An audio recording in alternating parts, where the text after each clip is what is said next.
Hello दोस्तों, मैं अमन। आज हम लोग डिस्कस करने वाले हैं अपना चैप्टर 6।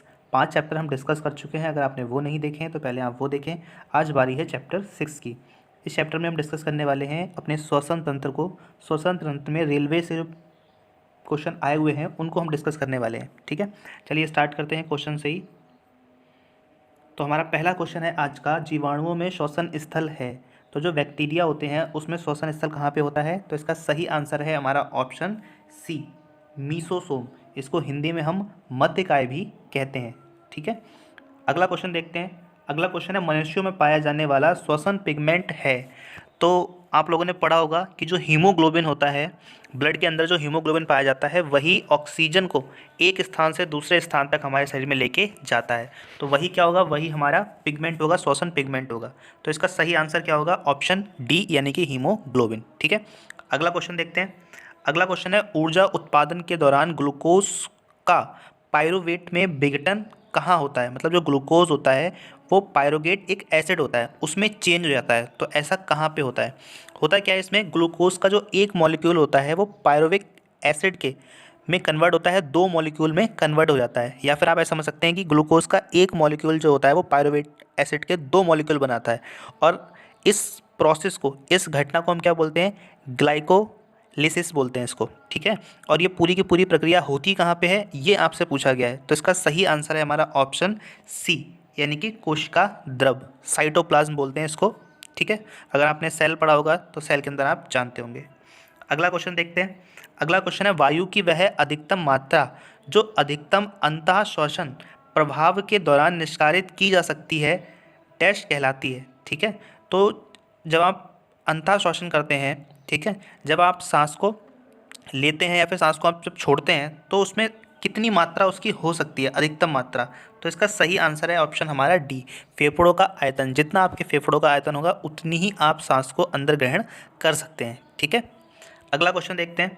नेक्स्ट क्वेश्चन है, हमारे फेफड़ों में डैश कोशिकाएं होती हैं। तो जो हमारे फेफड़े होते हैं उसमें कितनी कोशिकाएं होती हैं? ऑप्शन हमारा डी है, 300 मिलियन। ठीक है, 300 मिलियन कोशिकाएं होती हैं। ठीक है, अगला क्वेश्चन देखते हैं। निम्नलिखित में से छोड़े गए श्वास में डैश शामिल होती है। तो जब हम सांस को छोड़ते हैं तो आप लोगों को पता है कि उसमें कार्बन डाइऑक्साइड तो होती है, उसके अलावा और कौन सी गैस होती है? तो इसका सही आंसर है हमारा ऑप्शन डी, यानी कि नाइट्रोजन। ठीक है, अगला क्वेश्चन देखते हैं।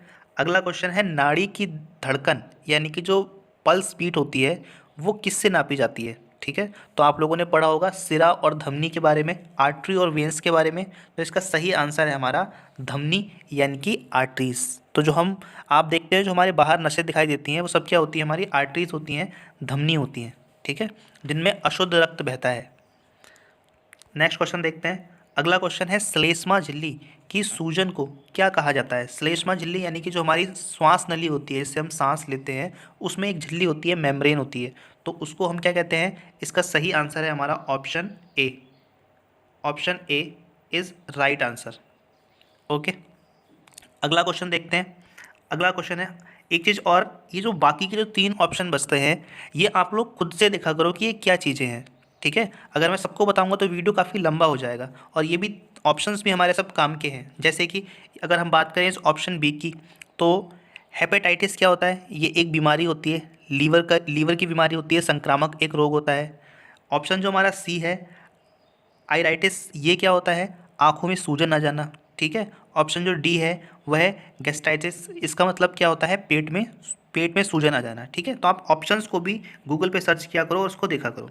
अगला क्वेश्चन देखते हैं, मानव श्वसन में क्या छोड़ा जाता है?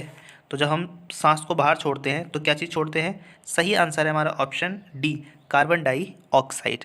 ठीक है, अगला क्वेश्चन देखते हैं, कौन सी जीवन प्रक्रिया रासायनिक ऊर्जा को उष्ण यानी कि ऊष्मा ऊर्जा में बदलती है? तो इसका सही आंसर है हमारा ऑप्शन सी, रेस्पिरेशन। ठीक है, उसमें क्या होता है? रासायनिक चीज़ को वो ऊष्मा में, एनर्जी में कन्वर्ट करती है। ठीक है, अगला क्वेश्चन देखते हैं। अगला क्वेश्चन है, ऊर्जा का प्रयोग करते हुए पायरुविक का विघटन कहाँ पर होता है? ठीक है, अब यहाँ पे है ऊर्जा का प्रयोग करते हुए पायरुविक का विघटन कहाँ होता है? अभी आपने पीछे जो हमने क्वेश्चन पढ़ा था उसमें आपने पढ़ा था कि ग्लूकोज से पायरुविक कहाँ बनता है, तो इसका आंसर था कोशिका द्रव। ठीक है, अब यहाँ बात हो रही है पायरुविक के विघटन की। ठीक है। तो इसका सही आंसर है हमारा ऑप्शन सी, माइटोकॉन्ड्रिया, माइटोकॉन्ड्रिया। ठीक है, अगला क्वेश्चन देखते हैं। अगला क्वेश्चन है ऑक्सीजन की अनुपस्थिति में सबस्ट्रेट के अपूर्ण विघटन को क्या कहा जाता है। तो देखो यहाँ पे साफ साफ लिखा है ऑक्सीजन की अनुपस्थिति में। आपने पढ़ा होगा कि श्वसन प्रक्रिया हमारी दो प्रकार की होती हैं, एक होती है ऑक्सी श्वसन जिसमें ऑक्सीजन की आवश्यकता होती है, और एक होती है अनॉक्सी श्वसन जिसमें ऑक्सीजन की आवश्यकता नहीं होती है, जो आपके जीवाणु वगैरह ईस्ट वगैरह उसको लेते हैं। तो इसमें लिखा है ऑक्सीजन की अनुपस्थिति में, तो इसका आंसर क्या होना चाहिए हमारा ऑप्शन बी, यानी कि अनॉक्सी श्वसन। ठीक है, अनॉक्सी श्वसन, इसमें ऑक्सीजन की आवश्यकता नहीं होती है।